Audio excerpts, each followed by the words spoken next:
Nous allons continuer notre enseignement, toujours sur le jeûne. Nous n'avons pas encore terminé. Nous avons vu que le peuple d'Israël faisait un jeûne hypocrite. C'était des hypocrites. Et beaucoup d'entre nous, nous sommes hypocrites. Nous faisons semblant d'être très agréables à Dieu, pensant que nous pourrons le tromper. Oh, il connaît notre vie. Il connaît toutes choses nous concernant.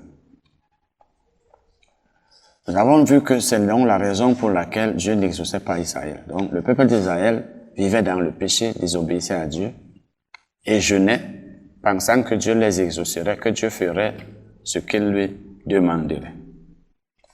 Nous allons maintenant répondre à la question de savoir si nous devons jeûner 40 jours. Devons-nous jeûner 40 jours? C'est-à-dire, le jeûne de 40 jours est-il normal?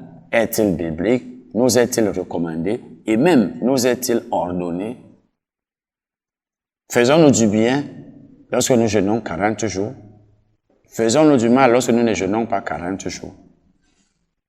Nous allons lire Matthieu 4, versets 1 et 2. Matthieu 4, versets 1 et 2. Alors Jésus fut amené par l'Esprit dans le désert pour être tenté par le diable. Après avoir jeûné 40 jours et 40 nuits, il eut faim. Voyez donc, Jésus avait jeûné 40 jours et 40 nuits. Et après ce jeûne, il a eu faim. Nous avons vu que contrairement à ce que certaines personnes enseignent et disent et pensent, Élie n'a pas jeûné 40 jours. Nous avons vu qu'Élie a mangé une nourriture qui lui a permis de rester sans manger pendant 40 jours. Donc il y avait de la réserve de nourriture dans son corps. Et en plus, il n'a pas décidé de ne pas manger. Comme quelqu'un qui dit, je vais jeûner, alors qu'il a de la nourriture et il ne la mange pas. Nous avons également vu que Moïse n'a pas jeûné 40 jours, comme certaines personnes le disent. Mais nous venons de voir ici que Jésus a jeûné 40 jours, 40 nuits. Alors, maintenant, il y en a qui estiment que nous, les chrétiens, nous devons aussi jeûner 40 jours. Parce que Jésus a jeûné 40 jours. C'est bien. C'est vrai que Jésus, nous devons être à l'image de Jésus. Nous sommes des chrétiens et chrétiens, christianos en grec, ça vient de Christ, donc nous sommes comme des petits Christ, des disciples de Christ, c'est vrai. Mais est-ce que nous devons jeûner 40 jours tout simplement parce que Jésus l'a fait? Non. Parce que si nous devons jeûner 40 jours, parce que Jésus l'a fait, il faudrait que la Bible nous enseigne, ou alors nous exhorte à jeûner 40 jours. Alors, c'est pour dire que nous n'avons pas besoin de jeûner 40 jours, comme certaines personnes le font aujourd'hui dans l'Église. Et comme certaines églises l'ordonnent ou même le recommandent à leurs membres.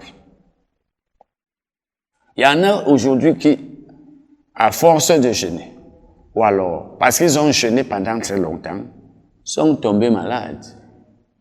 Il y en a qui ont été hospitalisés à cause de longs jeûnes. Il y en a qui ont été affaiblis. Il y en a même qui sont morts. Oui, il y a des gens qui sont morts parce qu'ils ont jeûné trop longtemps et leur corps n'a pas pu supporter cela. Or, si c'est Dieu qui leur avait demandé de jeûner, ils ne fussent pas morts. Nous allons lire nous allons commencer à lire des passages bibliques. Matthieu 6, versets 16 à 18. Matthieu 6, versets 16 à 18. Lorsque vous jeûnez, ne prenez pas un air triste, comme les hypocrites, qui se rendent le visage tout défait pour montrer aux hommes qu'ils jeûnent. Je vous le dis en vérité, ils reçoivent leur récompense. Lisons la suite. Mais quand tu jeûnes, parfume ta tête et lave ton visage, afin de ne pas montrer aux hommes que tu jeûnes, mais à ton Père qui est dans le lieu secret. Et ton Père qui est dans le lieu secret te le rendra. Première chose que nous devons savoir, c'est que Jésus s'adressait ici aux Juifs. Il s'adressait à des gens qui étaient encore sous la loi et qui avaient l'habitude de jeûner, comme nous l'avons vu dans l'Ancien Testament, dans plusieurs passages. Jésus leur dit donc, lorsque vous jeûnez, ne faites pas comme font les hypocrites. Ils jeûnent, oui, mais ils font tout pour qu'on voit qu'ils jeûnent.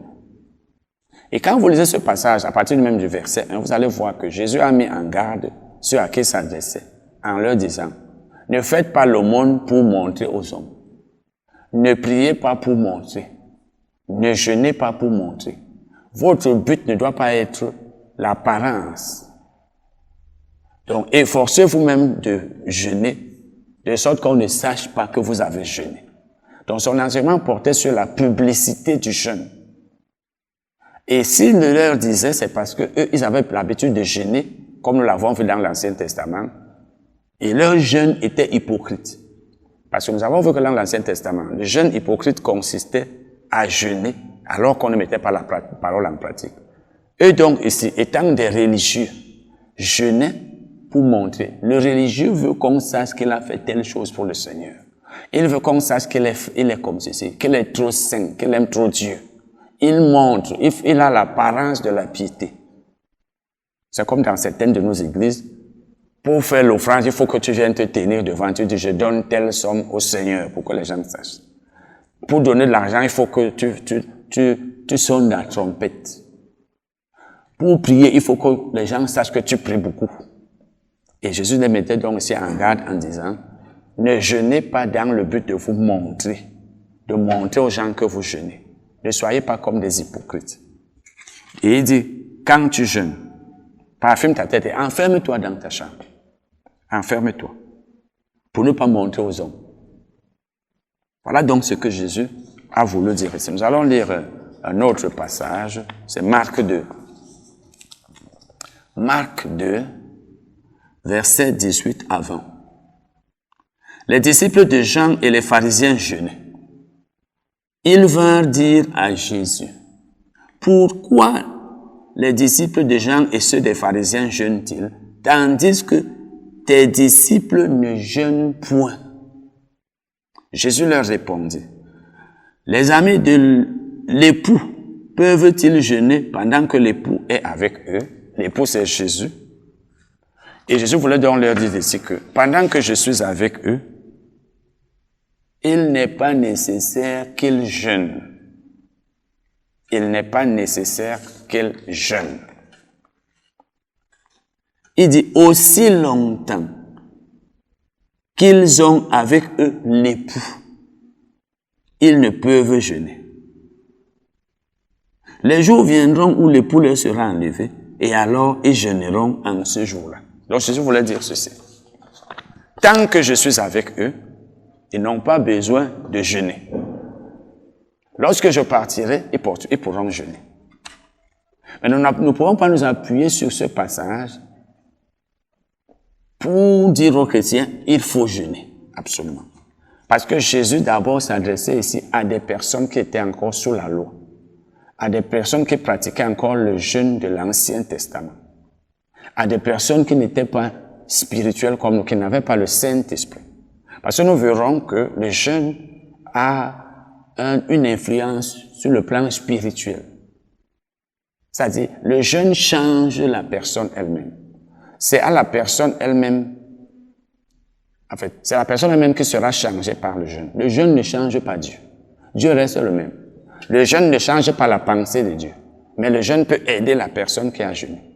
Et le jeûne ne peut pas amener Dieu à répondre à une personne qui l'appelle, à exaucer une personne qui prie. Donc, ma communion avec Dieu, même pas la communion, mes supplications, mes prières ne seront pas plus exaucé quand je jeûnerai que quand je ne jeûnerai pas. Mais, je l'ai dit, le jeûne est important et nous verrons dans quel domaine, en quoi il est important. Nous allons lire Luc 5, verset 35. Luc 5, verset 33 à 35. Luc 5, verset 33 à 35. Il lui dit, les disciples de Jean, comme ceux des pharisiens, jeûnent fréquemment et font des prières, tandis que les tiens mangent et boivent. Mais est-ce que les disciples de Jésus n'avaient pas de bons résultats? Ils en avaient. Vous voyez donc que les disciples de Jésus ne jeûnaient pas comme les autres. Ils mangeaient et buvaient. J'ai souvent l'habitude de dire aux chrétiens, vous jeûnez pour être exaucés. Moi, je ne jeûne pas, je mange très bien. Je me rassasie très bien. Le jour où il faut que je prie, par exemple, demande à Dieu quelque chose. Dieu va m'exaucer. Il va aussi vous exaucer si vous remplissez les conditions de l'exaucement. Et si je les remplis aussi. Il va nous exaucer tous. Mais vous aurez souffert. Vous serez restés affamés. Moi, j'aurais mangé. Vous aurez été mal à l'aise. Parce qu'il n'est pas facile de jeûner toute une journée montant, descendant. Et quand Dieu va donc nous exaucer tous, c'est cela qui sera la preuve que votre jeûne n'a servi à rien, que Dieu ne vous a pas exaucé parce que vous avez jeûné. Mais comme souvent nous jeûnons, nous ne cherchons même pas à savoir si d'autres personnes jeûnent, si elles aussi ont des bons résultats, ou alors si elles ont des résultats que nous n'avons pas. Nous ne cherchons même pas à savoir si notre jeûne nous a aidés. Nous jeûnons pour jeûner, parce que nous sommes souvent très religieux. Je vous ai certainement parlé d'un pasteur qui m'a dit, il y a plusieurs années, un frère en Christ, il m'a demandé si dans le ministère de mon père, dans le ministère, on jeûnait. Il m'a dit, parce que nous, on jeûne, mais on ne voit même pas de changement. Nos prières ne sont toujours pas exaucées. Et effectivement, c'est parce que la prière ne va pas être exaucée parce que vous avez jeûné, parce que le jeûne n'est pas une condition de l'exaucement. Nous allons lire maintenant un autre passage.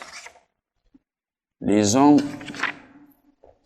Jean 15, versets 13 à 15. Jean 15, versets 13 à 15. Il n'y a pas de plus grand amour que de donner sa vie pour ses amis. Vous êtes mes amis si vous faites ce que je vous commande. Je ne vous appelle plus serviteur parce que le serviteur ne sait pas ce que fait son maître. Mais je vous ai appelé amis parce que je vous ai fait connaître tout ce que j'ai appris de mon Père. Alors, vous voyez donc ce que Jésus dit ici à ses disciples. Jésus leur a fait connaître tout ce qu'il connaissait de son Père. Et nous avons vu que le jeûne était une expression de deuil dans l'Ancien Testament. Il était une expression de deuil. Ce n'était pas une condition pour être exaucé. Ce n'était pas pour que Dieu fît quelque chose. En fait, c'était pour que Dieu fît quelque chose pour eux, mais Dieu ne faisait rien parce qu'ils jeûnaient. Voilà donc ce que Jésus leur dit ici. Donc Jésus voulait dire ici que tant qu'il était avec ses disciples, il ne devait pas jeûner. C'est ce que nous avons vu tout à l'heure. On a vu tout à l'heure qu'elle a dit que tant que je suis, l'époux est avec son épouse, l'épouse n'a pas besoin de jeûner. Vous voyez bien cela. Ça veut dire que Jésus était en train de dire, tant que je suis avec mes disciples, n'ont pas besoin de jeûner. Et il le disait à ceux qui lui disaient, mais pourquoi tes disciples ne jeûnent-ils pas? Vous voyez donc que selon Jésus, ses disciples n'étaient pas censés jeûner. Donc sa réponse est claire ici. Et c'est pourquoi donc, vous voyez que les disciples de Jésus, quand Jésus était avec eux, ne jeûnaient pas. Les Pierre, Jean, Jacques et autres ne jeûnaient pas. Nous allons maintenant nous allons voir le jeûne dans les actes des apôtres. Parce que nous venons de voir ce que la Bible dit au sujet du jeûne dans les 4 évangiles. Le jeûne dans les actes des apôtres. Actes des apôtres. Vous savez, les actes des apôtres, c'est ce que les apôtres ont fait après la montée de Jésus au Christ, après la montée de Jésus au ciel. Parce que lorsque Jésus va au ciel, il laisse 11 disciples. Donc le ministère, l'Église était limitée à 11 personnes. C'était ces 11 personnes et ces 11 personnes seulement qui constituaient l'Église, qui étaient membres de l'Église. L'Église n'avait que 21 personnes comme membres. Il y en a qui disent aujourd'hui, « Oh, Jésus a dit à Pierre, je bâtirai, sur toi je bâtirai mon Église. » Il dit, toi tu es Pierre, et sur cette pierre je bâtirai mon Église, comme pour dire que Jésus bâtirait son Église sur Pierre. Oh, Petra et Pétrus, c'est deux choses différentes. Jésus a voulu dire, tu es Pétrus, une petite pierre, une pierre qu'on peut déplacer, mais sur moi-même, parce que c'est Jésus même qui est Pétra, je bâtirai mon Église. Donc, l'Église n'était pas bâtie ou n'est pas bâtie sur Pierre, mais sur Jésus. Jésus a donc laissé 11 membres de l'Église. Ces 11 membres se sont mis à prêcher un peu partout. Mais avant cela, ils ont dû attendre le baptême dans le Saint-Esprit. Vous pouvez lire ça dans Acte 2. Quand le Saint-Esprit est descendu sur eux, ils ont commencé à parler en langue. Parce que Jésus leur avait dit dans Acte 1, verset 8, « Lorsque le Saint-Esprit descendra sur vous, vous recevrez une puissance et après vous irez prêcher l'Évangile. » Ils ont donc commencé à prêcher l'Évangile. À partir de Acte 2, ils ont commencé à aller prêcher l'Évangile. Et c'est pourquoi donc c'est appelé Acte des apôtres. Dans les versions allemandes, c'est appelé Apostelgeschichte. Apostelgeschichte. Apostel veut dire apôtre. Geschichte en allemand veut dire histoire. Donc, Acte des apôtres en allemand c'est Histoire des apôtres. L'histoire des apôtres, c'est donc l'histoire de l'implantation de l'Église. Ils allaient ici et là, prêcher l'Évangile, annoncer l'Évangile, guérissaient les malades, purifier les lépreux, etc., ressusciter des morts, délivrer les démoniaques, implanter les églises. C'est pourquoi c'est appelé Acte des apôtres ou alors Histoire des apôtres. Et vous verrez que dans les Actes des apôtres, il y avait des pratiques de l'Ancien Testament. Il y avait encore des pratiques de l'Ancienne Alliance. Lisons donc Acte 13, verset 1 à 13. Acte 13, verset 1 à 3, je vais dire. Acte 13, verset 1 à 3. Il y avait dans l'église d'Antioche des prophètes et des docteurs. Barnabas, là c'était déjà l'église. Donc l'église d'Antioche avait déjà été implantée quelque temps avant.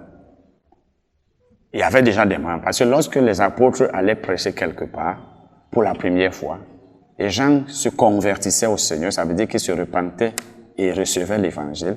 Ils commençaient donc à s'assembler dans des maisons qui étaient appelées donc là, les églises. C'est ça qu'on appelle église locale. La Bible dit donc, des prophètes et des docteurs, c'est-à-dire des prophètes et des enseignants. Le mot grec traduit par docteur, c'est didaskalos, ce qui signifie enseignant. Dans d'autres versions, vous verrez enseignant. Barnabas, Siméon, appelé Niger, Lucius de Cyrène, Manahen, qui avait été élevé avec Hérode le tétrarque, et Saul. Saul, ici c'est Paul.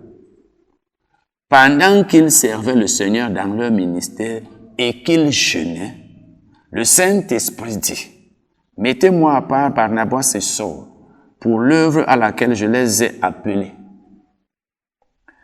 Alors, après avoir jeûné et prié, ils leur imposèrent les mains et les laissèrent partir. Barnabas et Saul, envoyés par le Saint-Esprit, descendirent à celui-ci, et de là, ils embarquèrent pour l'île de Chypre. La Bible nous dit au verset 2 que Pendant que ces prophètes et enseignants servaient le Seigneur dans leur ministère et jeûnaient, le Saint-Esprit a parlé. Servir le Seigneur, le verbe grec traduit ici par servir le Seigneur, c'est adorer. Donc pendant qu'ils adoraient le Seigneur et qu'ils jeûnaient, le Saint-Esprit a parlé. Il a dit, mettez-moi à part Barnabas et Saul pour l'œuvre à laquelle je vous les ai appelés. Barnabas et Saul étaient appelés à être apôtres. Mais pour l'instant, ils n'étaient pas encore apôtres. Comme vous l'avez vu, ils étaient soit prophètes, soit enseignants, soit les deux. Parce qu'on peut être prophète et enseignant. Bon. Et la Bible dit donc, quand le Saint-Esprit a parlé, ils ont encore jeûné.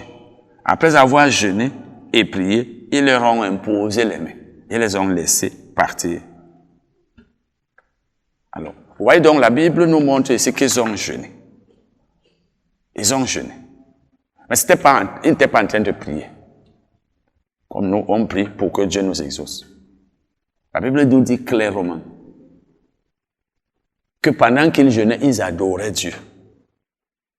C'est vrai que l'adoration est une sorte de prière.